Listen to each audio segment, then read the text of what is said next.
இயேசுவுக்கே புகழ்.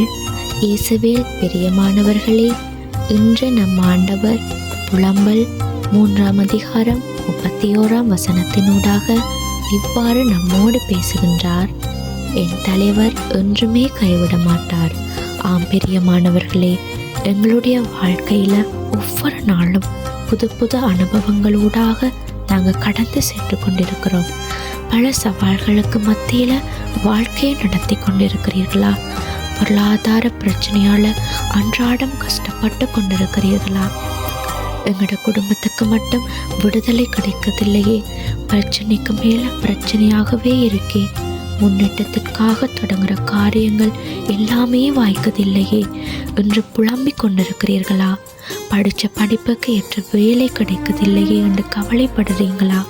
எதிர்கால வாழ்க்கை என்னவாக இருக்குதோ என்று ஏக்கத்தோடு இருக்கீங்களா?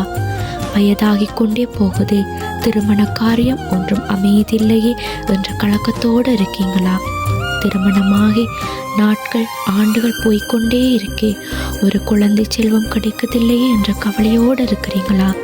தீராத வியாதி படுக்கையில் இருந்து கஷ்டப்பட்டு கொண்டிருக்கிறீர்களா? கவலைப்படாதீங்க மகளே, கவலைப்படாதீங்க மகனே. வாயை திறந்து சத்தமாக சொல்லுங்க, என் தலைவர் என்றுமே கைவிட மாட்டார் என்று.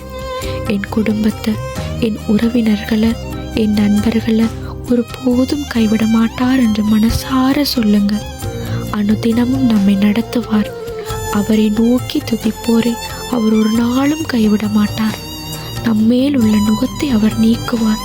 அவர் நமக்கு அநேக நன்மைகளை செய்வார். சொன்னதற்கு மேலாக நன்மைகளாலும் ஆசீர்வாதங்களாலும் நம்மை நிரப்புவார். அவரை நம்பினோரை அவர் ஒரு நாளும் கைவிட மாட்டார். இதை விசுவசிக்கிறீங்களா?